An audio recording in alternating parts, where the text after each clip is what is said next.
ए माझ्या बाळा, आज तू असा शांत का?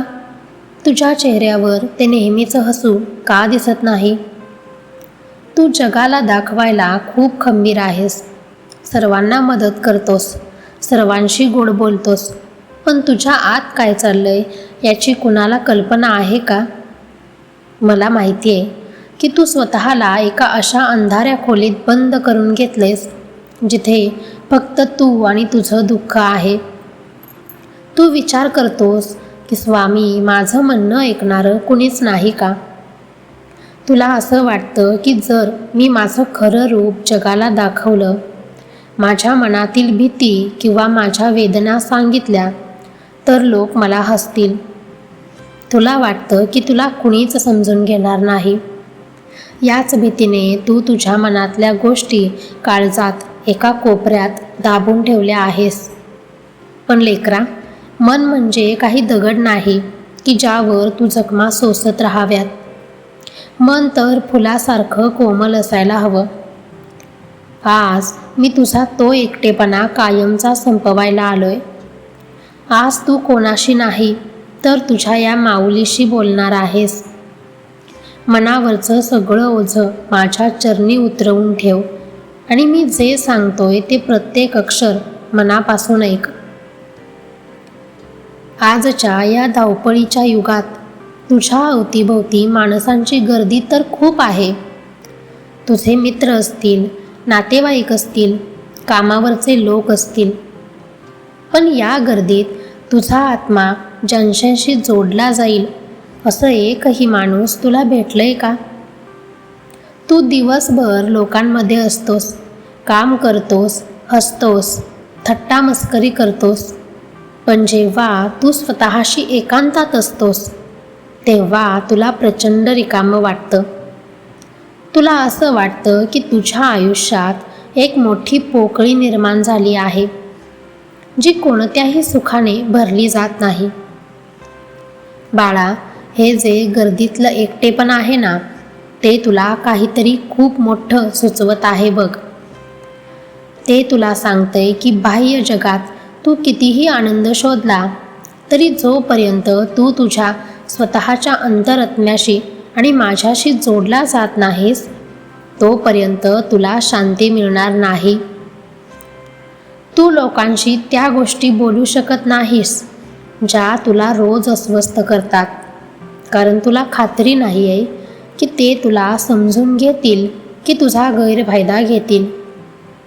पण मी तर तुझ्या प्रत्येक श्वासाचा, तुझ्या प्रत्येक मौनाचा साक्षीदार आहे. तुझे ते शब्द जे ओठांवर येऊन थांबतात ते मला स्पष्ट ऐकू येतात.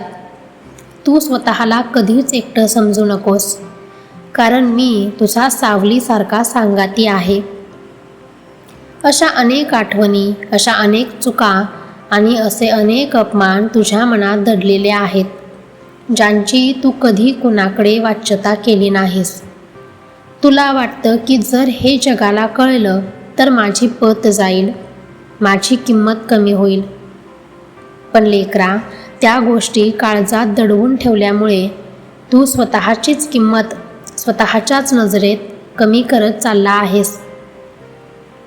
ती एखादी जुनी घटना असेल, एखाद्याने केलेला विश्वासघात असेल किंवा तुला मिळालेली वागणूक असेल, ती आजही तुला एखाद्या टाचणीसारखी आतून टोचते. जोपर्यंत तू त्या गोष्टींना बाहेर काढणार नाहीस तोपर्यंत तुझं मन मोकळं कसं होईल? तू माझ्यासमोर बस आणि मनातल्या त्या गाठी एक एक करून सोड. मी तुला न्याय द्यायला आलोय, तुला शिक्षा करायला नाही. तू जे कुणाशी बोलू शकत नाहीस, जे गुपित तुला वर्षानुवर्ष छळतंय, ते आज माझ्या चरणी अर्पण कर. एकदा का तू ते ओझं माझ्याकडे दिलंस की तू स्वतःला मोकळ्या आकाशात उडणाऱ्या पाखरासारखं हलकं अनुभवशील. तुझ्या त्या काळजातील वेदना आता माझ्या आहेत. तू आता त्या ओझ्यातून कायमचा मुक्त झाला आहेस. तू एकटेपणाला शाप मानतोस, पण मी म्हणतो एकटेपण हे तुझ्यासाठी सर्वात मोठं वरदान आहे. जेव्हा तू लोकांच्यात असतोस तेव्हा तू लोकांच्या अपेक्षेनुसार वागत असतोस, पण जेव्हा तू एकटा असतोस तेव्हाच तू खऱ्या अर्थाने तू असतोस. त्या शांततेत तू स्वतःला ओळखायला शिक. तुझा हा एकटेपणा तुला माझ्याशी जोडण्याचं एक पवित्र माध्यम आहे. तुला कुणाशी तरी बोलावं असं वाटतंय ना? मग माझ्याशी बोल. माझ्याशी बोलताना तुला भाषेची, शब्दांची किंवा व्याकरणाची गरज नाही. तू शांतपणे डोळे मिटून जरी माझ्या स्वरूपाकडे बघितलंस तरी आपला संवाद सुरू होतो. जगातील सर्वात मोठं सुख हे बाहेरच्या गोष्टीत नाहीच मुळे, तर स्वतःच्या सहवासात आनंदी राहण्यात आहे. ज्या दिवशी तुला स्वतःचं एकटेपण आवडायला लागेल आणि त्या एकटेपणात तुला माझं अस्तित्व सतत जाणवेल, त्या दिवसापासून तुला या जगातील कोणत्याही माणसाच्या आधाराची किंवा सहानुभूतीची गरज भासणार नाही. तू स्वतःमध्येच पूर्ण आहेस, कारण तुझ्या आत माझा अंश सतत वास करतोय. तू स्वतःला कधीच कमकुवत समजू नकोस, कारण ज्याच्या पाठीशी त्रैलोक्याचा स्वामी उभा आहे तो कधीच एकटा नसतो. आता खूप झालं स्वतःला छळणं. आता इथून पुढे तू स्वतःला कधीच बिचारा किंवा एकाकी समजायचं नाहीस. आजपासून तू जेव्हा एकटा असशील तेव्हा समज की तू साक्षात ईश्वराच्या सहवासात आहेस. ज्या गोष्टी कोणाशी बोलता येत नाहीत त्या माझ्या प्रतिमेसमोर उभं राहून बोल किंवा कागदावर उतरवून माझ्या चरणी ठेव. जेव्हा तू तुझं दुःख कागदावर लिहितोस ना, तेव्हा ते दुःख तुझ्या मनातून बाहेर पडतं. तुला आता नव्याने जगायचं आहे, उमेदीने उभे राहायचं आहे. मनातलं ते साचलेलं ओझं मी माझ्या पदरात घेतलं आहे. तुझं मन आता एका कोऱ्या कागदासारखं स्वच्छ आणि निर्मळ झालंय.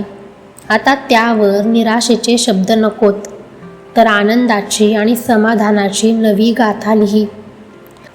लोकांच्या सहवासापेक्षा स्वतःच्या आणि माझ्या सहवासाचा आनंद घ्यायला शिक. तुझा चेहरा आता नेहमी प्रफुल्लित ठेव.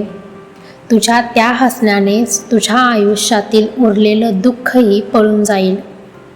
तू समर्थांचा आहेस आणि समर्थांचं लेकरू कधीच अनाथ नसतं.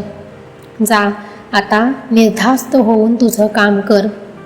तुझ्या प्रत्येक पावलावर, प्रत्येक विचारात आणि प्रत्येक संकटात मी तुझा सांगाती आहे. भिवू नकोस, मी तुझ्या पाठीशी आहे.